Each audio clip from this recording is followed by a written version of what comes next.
Back to order.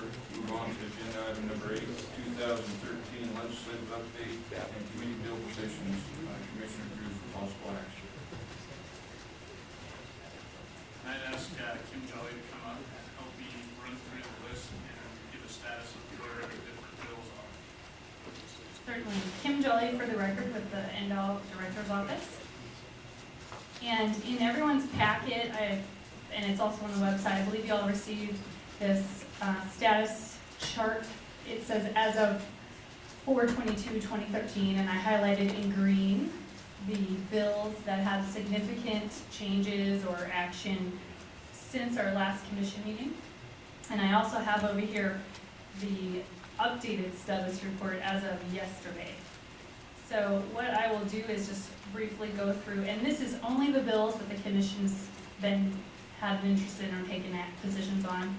So it's not my entire comprehensive list. So the first one that I have on this list is AB 128. This is the Aquatic Invasive Species Bill. And just yesterday, the Senate Committee on Natural Resources had a work session on that bill, and they passed it without any further amendments. And the commission had voted to support that as it was amended by the department.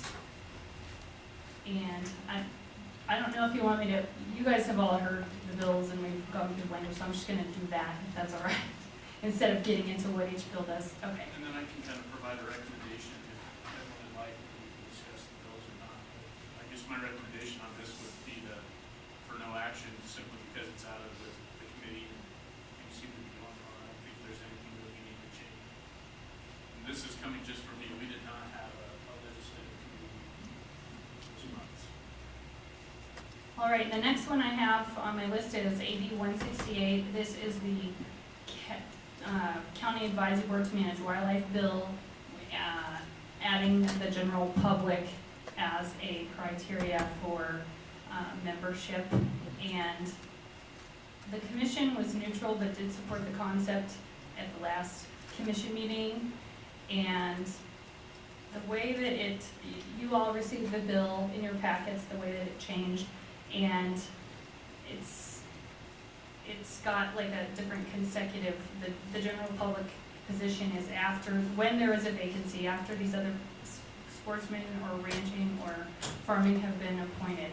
If there's a vacancy, then they would try to appoint a person to represent the general public. And that was pretty much the language. It did have a hearing in Senate Natural Resources very recently. So I don't know if you want to continue on that one.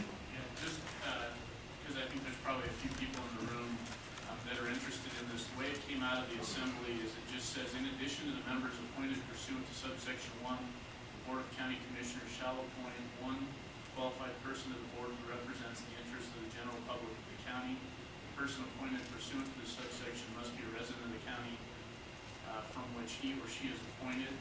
In the hearing, Maggie Carlton, the primary bill sponsor, said that her intent was that that person should not be engaged in hunting, fishing, trapping, ranching, or farming. And Senator Ford kind of pointed out and asked legal that there really was no definition in the bill, and that's kind of how legal counsel interpreted it. So their interpretation was that the intent essentially is to find someone who represents the general public, but that doesn't necessarily exclude someone who's also engaged in one of those other activities. So that's kind of where it stands now. My recommendation to the commission would be to remain neutral. Commissioner Rain. Good question. This is, it's come up a couple times, this is in addition to the members, and does that, that doesn't change the number of people. Didn't appear to, but. There are, and I don't have the NRS in front of me, but there's ability for the counties that have, I believe, that maybe the rural counties can help me out. If you have the ability to have 3 members or 5 members, you could add. But if they have a hard time getting 3 members and they want to keep it at 3 members, then the way that the county commission could interpret that is when there's a vacancy of a 3rd position, just replace it with the general public. But there is, I believe, authority to go larger. And Because it says, in addition to, and it says in addition to. And they did contemplate that. Senator Ford, the chairman of the Senate Natural Resources, initially thought it was adding, and then it was pretty clear, I thought, that no, they're not adding to that because of the difficulties in filling the existing positions. And just to reiterate, I guess, on that is they're, prior to this part of the bill, because they only show kind of what they're amending and working on or contemplating, is where it talks about the definition of numbers that each county appoints, and they didn't change anything on that. So it didn't say, if you're at 3, you gotta go to 4, if you're at 5, you gotta go to 6. So I think what they're just saying is within that framework, within those numbers, you can add, basically have a person who represents the general public. So I don't think this has anything to do with changing numbers, that interpreted the way it's kind of been discussed here.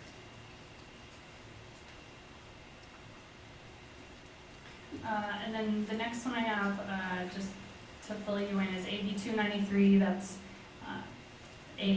one of many off-highway vehicle bills.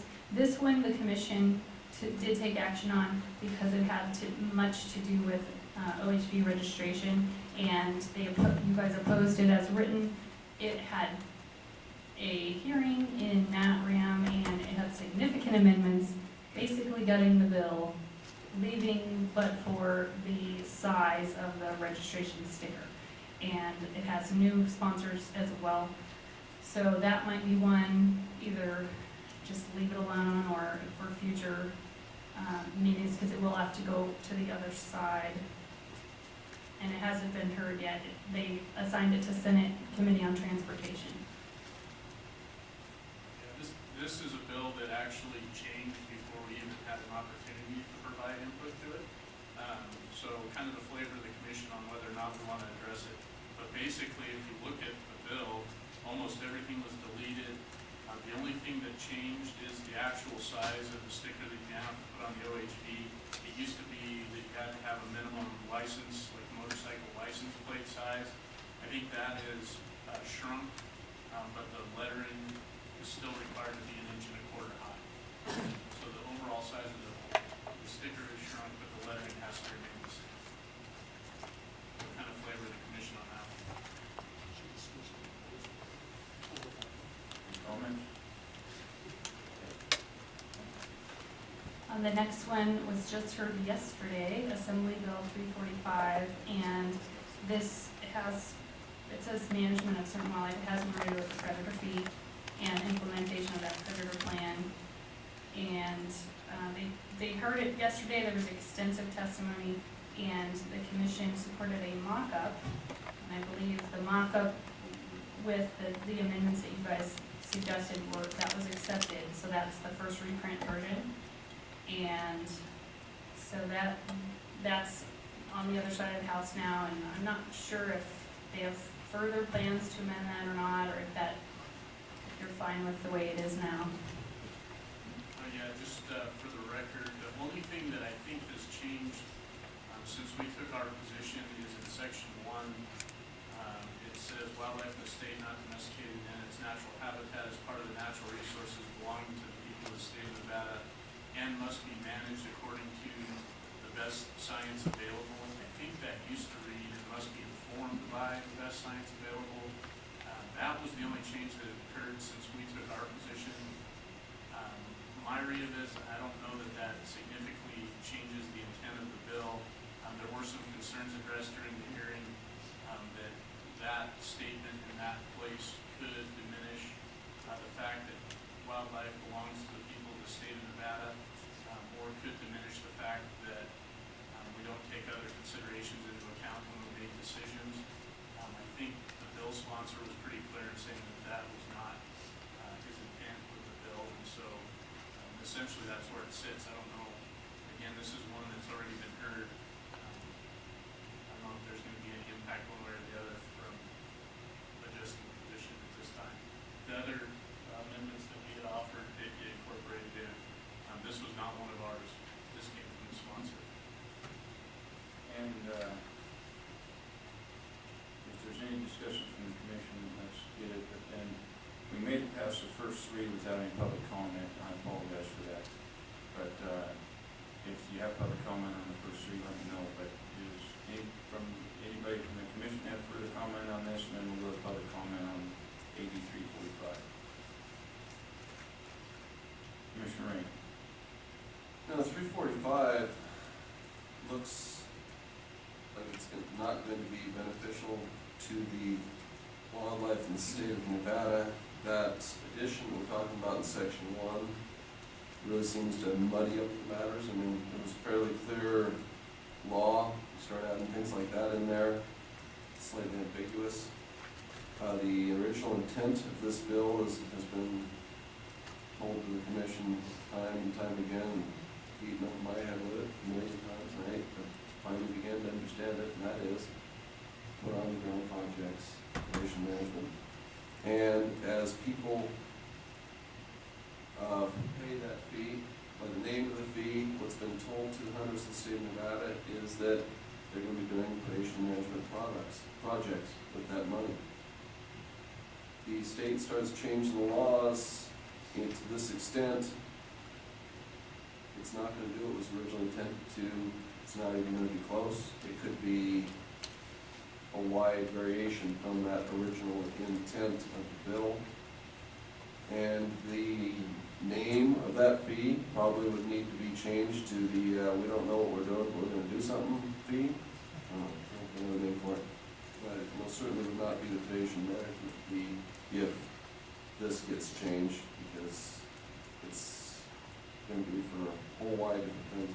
In that the main sections in blue here on our form there under section 3, was it 3, it's A, and it's section 3, A, B, C, and D. Some of that's going to be tough to do for a lot of the projects that have actually shown a lot of promise in the past, and they likely are not going to get the same results as the projects that have had the best results in the past. If this language is a little too restrictive, and it's way too much micromanaging. The provisions that are in this bill should be things that the Wildlife Commission decides at the time they're approving projects. Shouldn't be mandated down from high on a bill like this. Thank you. Thank you. Commissioner Drew. Just to follow up with a couple of those points, most of the items under section 2, sub 3, where it talks about in providing guidance, and that lays out A, B, C, and D in terms of what is required. I did meet with Bill's sponsor and indicated to him that we were updating the policy. In fact, I showed it to the committee yesterday in the hearing and said, hey, there was a meeting on this morning. You'll see there's some substantial amendments to our policy, because our policy basically predated the act. You know, we're already kind of doing this sort of thing. The sponsor's response to me was that they wanted to see guidance more defined and better defined within the NRS, and was not open to amendments on those sections that Commissioner Rain pointed out. So as far as discussions there, that's kind of what they wanted, and really the intent through the hearing and what was said there is they wanted to see more transparency and accountability in how these projects get not only implemented but also reported back. So. Okay. Any other commission comment? Seeing none, public comment on 345. Seeing none, oh. Mr. Wynn.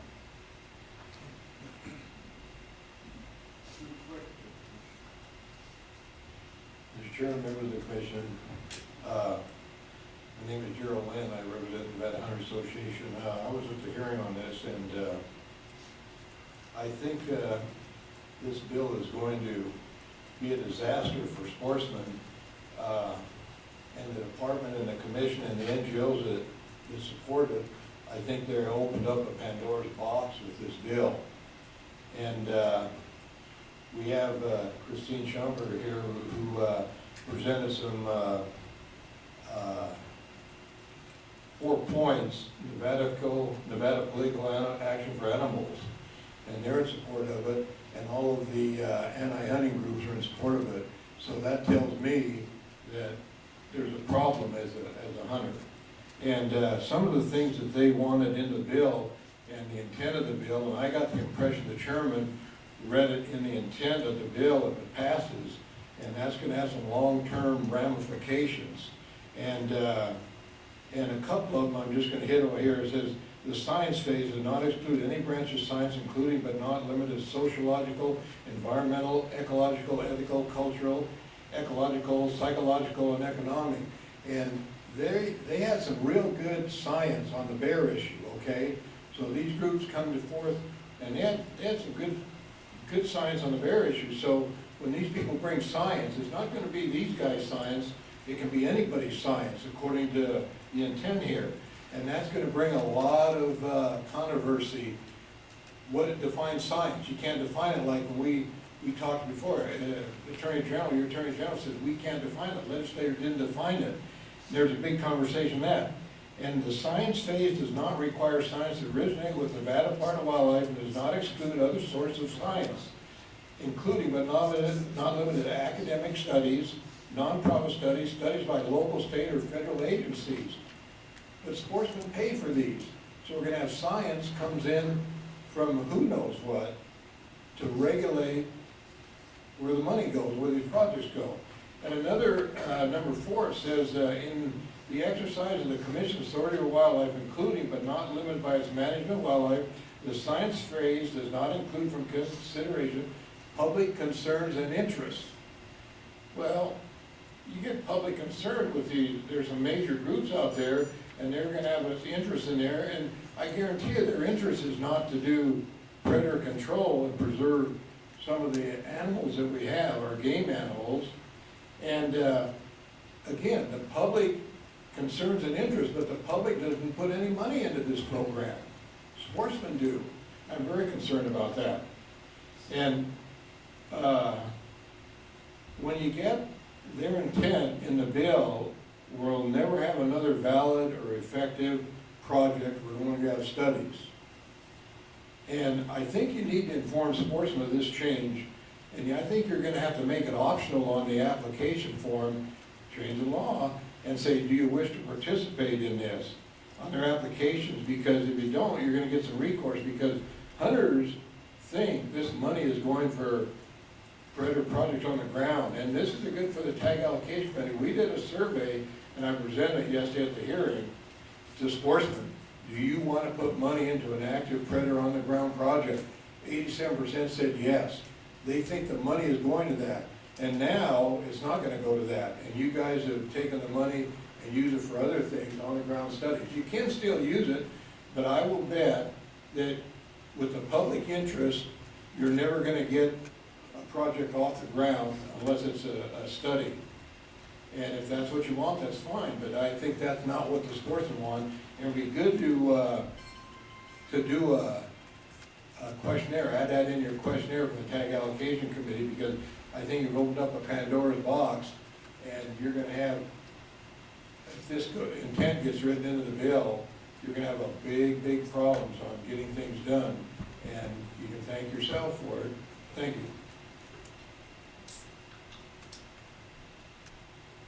Any other public comment?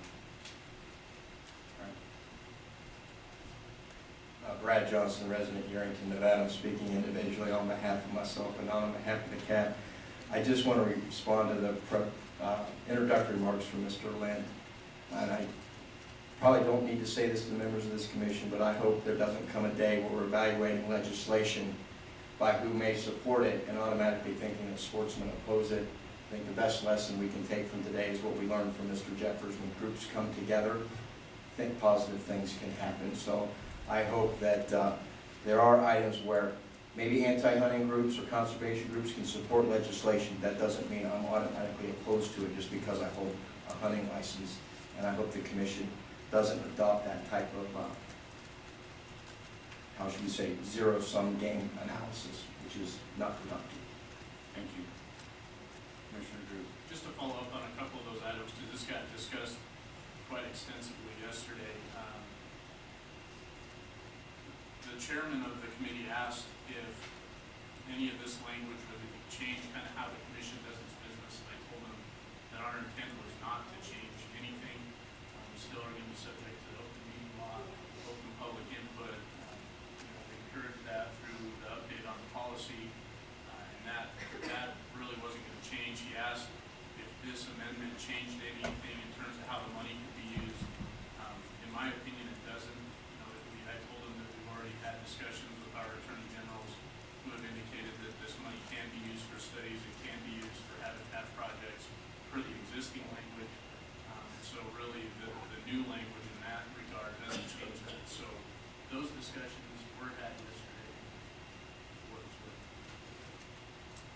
Thank you. Any other public comment? And then I'll bring it back to the commission. Commissioner Rainey. Well, when you look under section 2, subsection 3, C, for example, setting forth the estimated population or density of each species of predatory wildlife, location, the estimated population or density in the geographic area. Maybe if you're looking at the macro population of the state of Nevada, you can localize some things. But if you're looking at some of these projects that have been done in the past, and you look at them, you're not identifying exactly where a mountain lion is. They're a giant range. You're not identifying the location of the coyotes because they go over a huge range. And just a little paragraph like that is likely change from what is being done with the current bill mandates, which is to perform wildlife damage management, and change that more to predator management. This is more managing the predators. The whole intent of the bill to begin with, the original bill, and what the commission has done long before I got on there, has been to not worry so much about predator management, but the effect of certain predators on the wildlife, generally being some of the ungulates in our populations, whether that be bighorn sheep, mule deer, those have traditionally been them, as well as antelope, and then getting into sage grouse issues. But the language in this bill focuses more on the predators. Where are they? How many are there? And in my observations in history, looking at the projects and the way the affected projects are run, Wildlife Services focuses generally on the damage that is being done, whether it's 2 animals to resolve the issue or 100 animals that need removed to resolve the issue. And this may have a tendency to bring that focus away from the damage and more into that more global predator populations. And my understanding is the department at this time does not have the resources to, and really never has tried to estimate populations of many of the predators in the area, such as coyotes. I mean, they know there's lots of them out there, and there's not an issue. I've never seen numbers on bobcats, and it would be illogical and not reasonable to go ahead and try to give an estimate of population in any micro area. And we run that with supporting something like this, we run the risk in the future of having real problems with that. Bad legislation. Commissioner McBeth. The language clearly says population or density. To address that specific issue, Wildlife Services, when they do go in to do a program in the past, and is documented, will determine the densities of the predators before the project. We have a very detailed article written by Wildlife Services that clearly, to me, indicated that the first thing they wanted to do was to go in and measure the density of the coyotes in this project area. The particular project was a antelope predation problem. And so with this language, it basically says, let's determine what it is that we are doing. What is the, before we just go in and start killing animals, let's determine what's out there and have some aspect of measurement where we can then determine what we have done, measure the densities before and after, and determine what we have done from that measurement, and then compare that to what the ultimate results are, and which hopefully is going to be an improvement in an cellular population. I support this. I think the intent is there. We don't need to know the full population, the coyote population either in the state of Nevada or in a particular area, but if that's not relevant. But it would be helpful to at least know we have some measurement of the density of the predator that we're dealing with. I think it's incumbent upon us to get some facts and know what it is we're doing and what the impact is on both the prey species and the predators.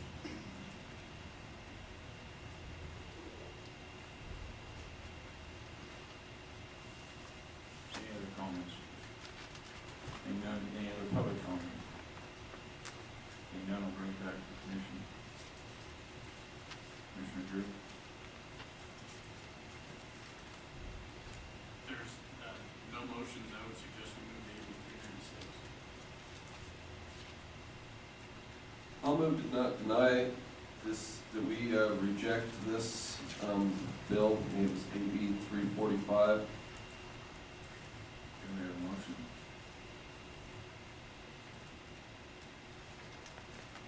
Seeing no second, motion dies for lack of a second. Any other motions? Seeing none, we'll move on to 396. Kim Jelly for the record. AB 396, the last action for that, it was amended and passed out of the Assembly Natural Resources Committee, and it's awaiting further action. That was the navigable waters bill, and that the commission was just neutral because it had a lot more involvement with water law. To be perfectly honest, this one has not been high on my priority list to track. I don't know a lot about it, so my recommendation would be not to change. Any other public comment on this? Or commission comment? Okay, seeing none, we'll move on to AB 461. Mr. Chairman, were we going to take, how are we going to deal with those first two items? We never came back to talk about action or anything on the first three bills before we got to 345. Before we get on to further items. Do you want to take back any motions on any of those? We never really got to that point. My understanding is we did get to that point to remain neutral and nobody spoke up at that time. The only thing I do believe that we missed on the first three was public comment, and I asked if we had any public comment, and nobody brought any forward at that point. So, If it could, you do? Yes, 168. I was upstairs when you were speaking about Okay, it. I'm sorry. Okay, you. Come on up, let's get it going. Brad Johnston, Lyon County Cab.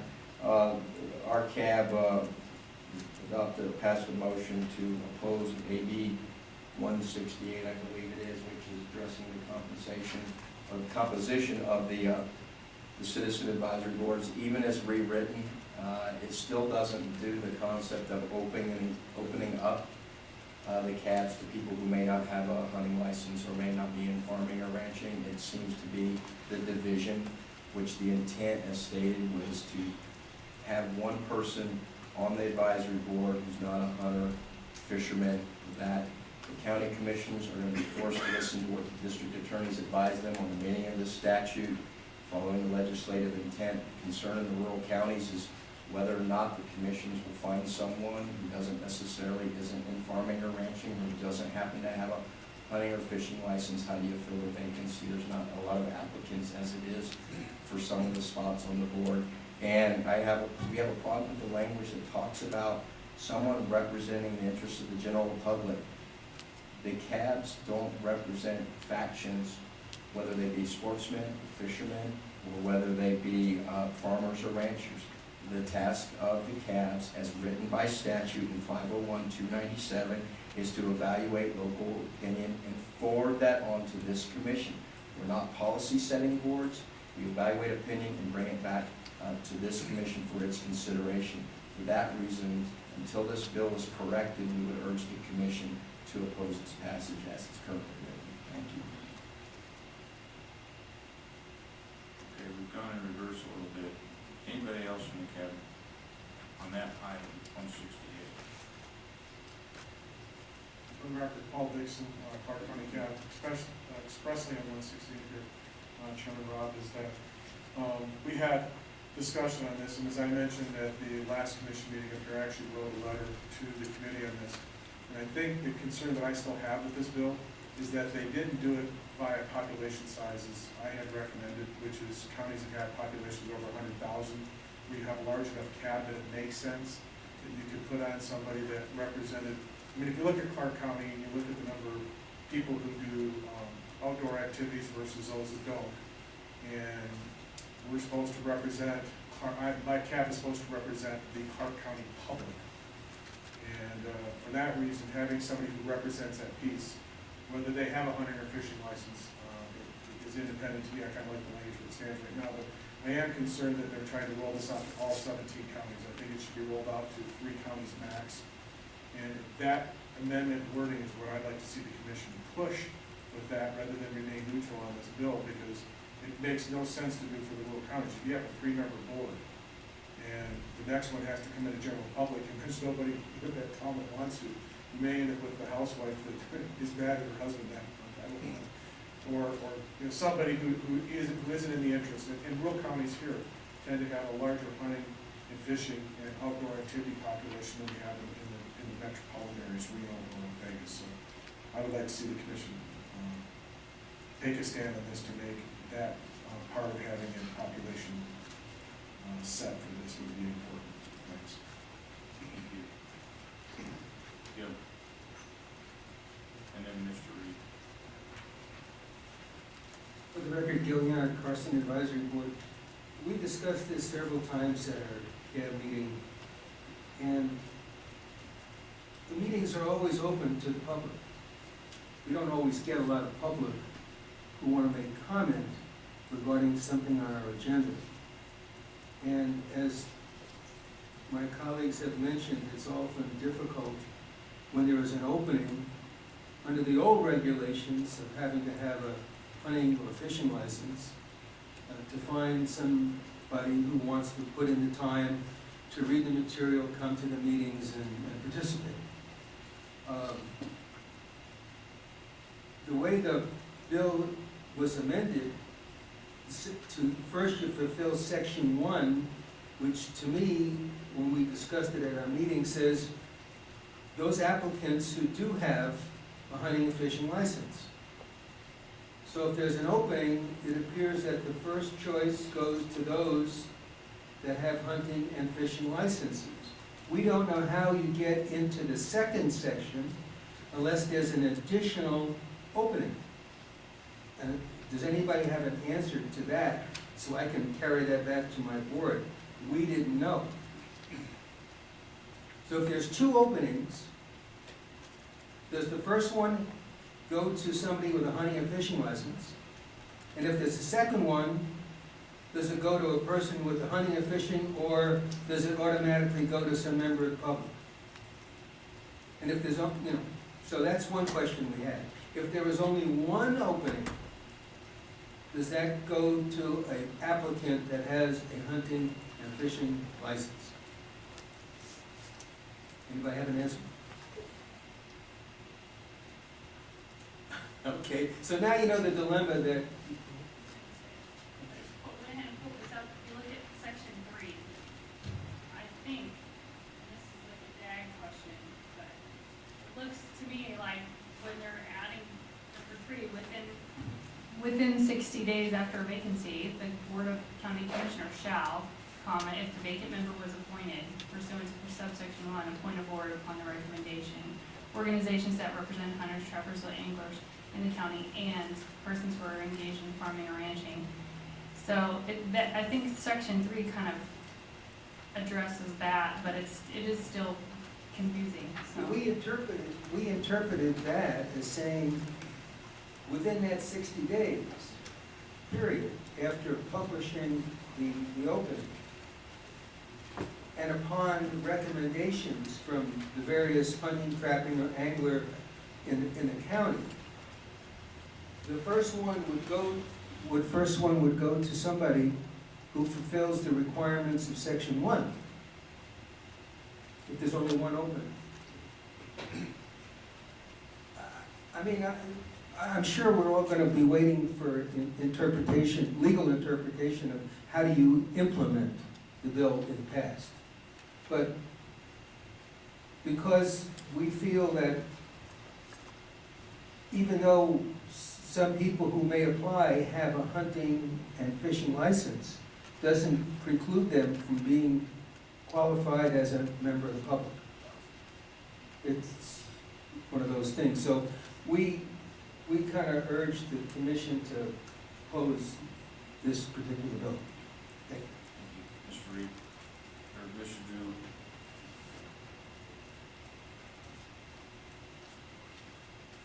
John Reed, Washoe County. We didn't get to this issue this week, and we did it, or last week I should say, we did it intentionally because it's kind of a fast-moving ballgame, and we also had a lot of other things in the agenda. In the past, though, we have taken a pretty neutral stance on this thing for several reasons, and the first one, of course, is that nobody's bothered to define and put down in writing what a member of the general public might be. Some of us taxpayers, even if we have a hunting license, feel like we're qualified as a member of the general public. So we're hoping that that would be defined so we can take a little better look at it.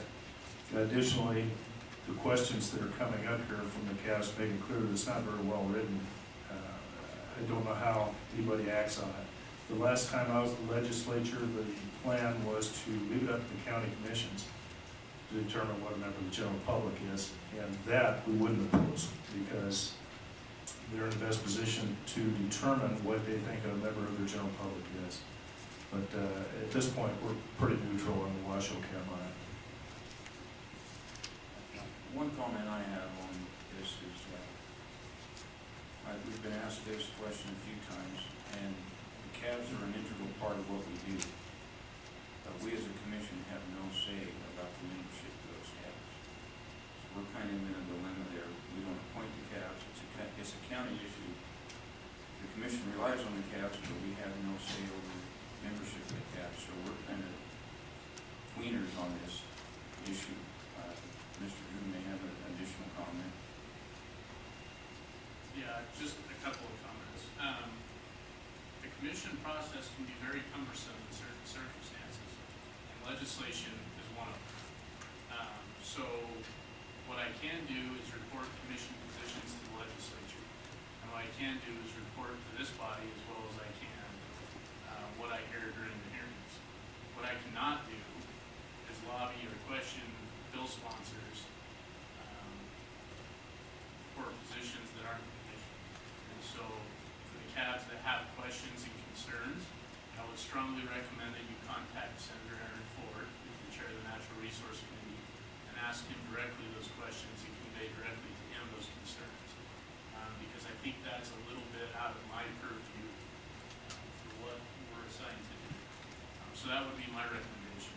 I'm not going to pretend to answer any of the questions that were posed because I'm not the one writing the bill, I'm not the one sponsoring the bill, and frankly, I'm not the one lobbying on these things. So I'm trying to be a conduit for information. I think we've provided what we know at this point. I can tell you that in the assembly, when they did the work session, they talked specifically about the fact that there was no definition of the general public. And my understanding on that was very intentional. That essentially Chairman Daley didn't want any definition because he wanted to provide the county some latitude in making that determination on their own. When Chair Carlton talked about her being the sponsor of the bill and that the bill that was before the Senate committee wasn't necessarily her original intent, she said, while it's not my original intent, I will tell you that this is a compromise and we don't always get what we intend. So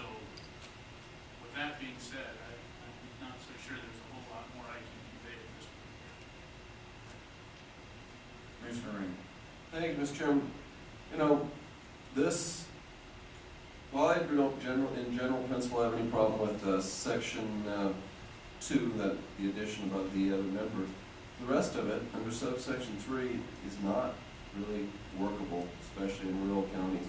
When you come up with a statement that says, to appoint a member of the board upon recommendation of organizations that represent, and that's at subsection 1 there, A1, well, what about the county doesn't have an organization that represents property?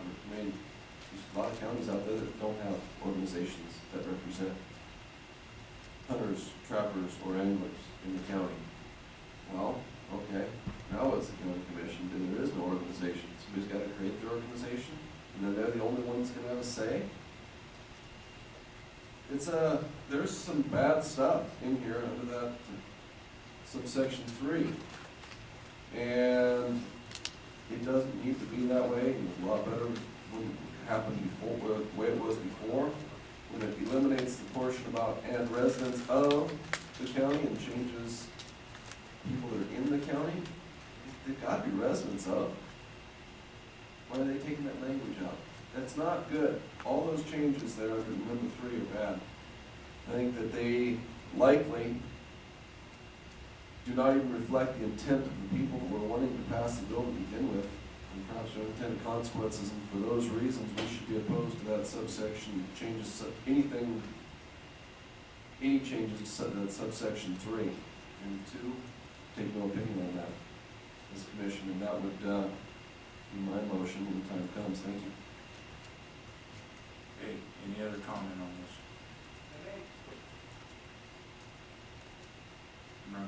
Brad Johnston, Orange County Chairman, I apologize, but it seems to me that this is really a debate because it's a poorly drafted bill, and that the intent of opening up the cabs can be achieved with a very simple statement, which is to change that 501-265, Section 1, to simply read, "The Board of County Commissioners shall appoint qualified persons to the board who are residents of the county," period.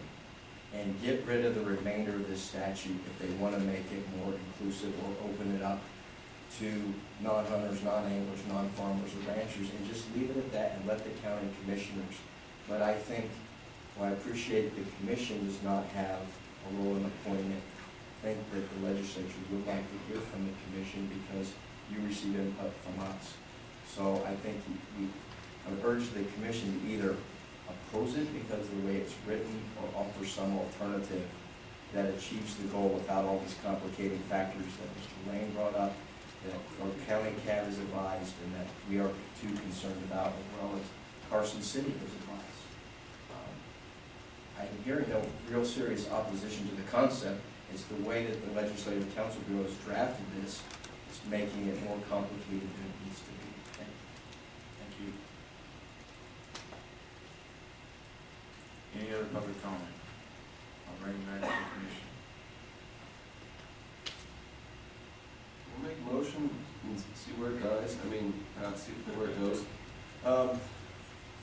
Move that the commission take no stance on the subsection 2, but take the stance on the proposed subsection 3, which would be all changes on lines 13 through 24 of this bill, to oppose all those changes, and take no opinion on everything that's on lines 7 through 12, which would be in subsection 2. We have a motion, Commissioner Ray, second, Commissioner Morales. Any further discussion? Commissioner Lane? This bill is pretty far down the process right now, and I think, is it by next Friday that they have to be out of the committee? So, I'm not convinced. I personally still feel that it's not up to the commission to tell county commissions how to fill these positions. I would agree with our original proposal, but I'm just not convinced that at this point in time, that, whatever decision this commission makes, I think it's just a little too late. That's my point right now. That's the only thing I would say. Commissioner Drew? Having been in the legislature, I would say day, into that. We're really late, but that's not to say that I would discourage the CABs from conveying those questions and concerns, just to get some clarity from the chairman. Any other comment from the commission? Commissioner Barney? Thanks, Mr. Chairman. I think that Commissioner Lane is probably correct along with Commissioner Drew. However, from what I'm hearing from the comments, maybe something's not quite right. Maybe the field isn't good. So I seconded that for the sake of discussion. I think the recommendation of Jeremy to order the CABs to contact directly, maybe that would be a better route than the commission taking a position at this point. I agree with, I agree with Commissioner Honey and Commissioner Drew and Maura. This is a long way down the road, but I also believe we represent people who stand in front of us also. With that being said, it's down the road, but if we take a position, we can convey that message. Whether it goes in place, I don't know, but we can take a position, and if the position comes back that we want to change it, we can convey that message and see where it lands, and would encourage the county reservoirs if they have concern to do the same. Mr. Wallace? Thank you, Mr. Chairman. I agree with what you're saying, and what I see is we are a long way down the road. The CABs, for us to tell the CABs to go and take a position, they can't hold a meeting to take a position, probably within the time frame. So, I kind of feel like they're asking us for a voice that they don't have. I kind of go either way on this, but if we can look at it from that perspective, is if we're gonna be the voice of cats that we've heard today, I can support the motion. Commissioner Drew? Just from a logistical standpoint, I don't have a problem conveying whatever we do, even if it's just the questions to the chairman today. And I agree with Commissioner Wallace that the CABs won't be able to take a formal position, but that shouldn't preclude any of the members conveying their concerns and questions individually. Commissioner McBeth?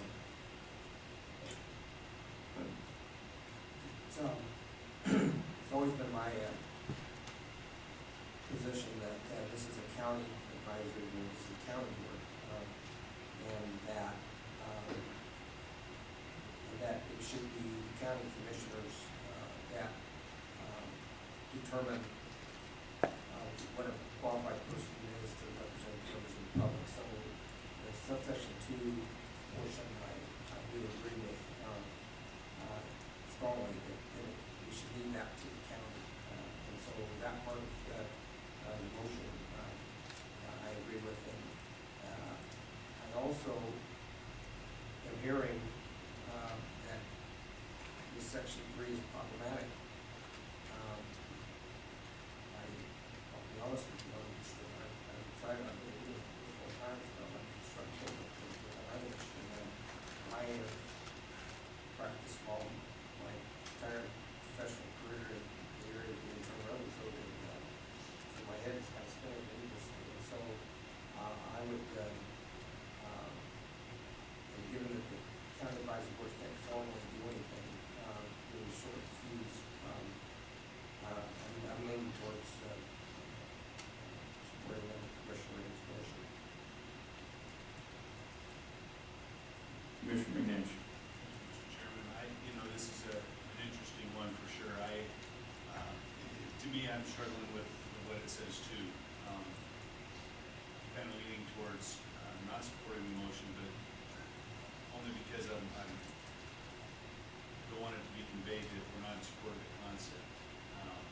So if there was another way to express that concern, a letter basically saying, hey, you know what, we're essentially neutral, but we want to represent the folks that have come in front of us. This is not clear, and it needs to be clarified somehow. What that is, we're starting to get involved with what our interpretation of it should be, and that's where I struggle with, maybe this is where we, so I'm leaning just slightly the other direction. I agree.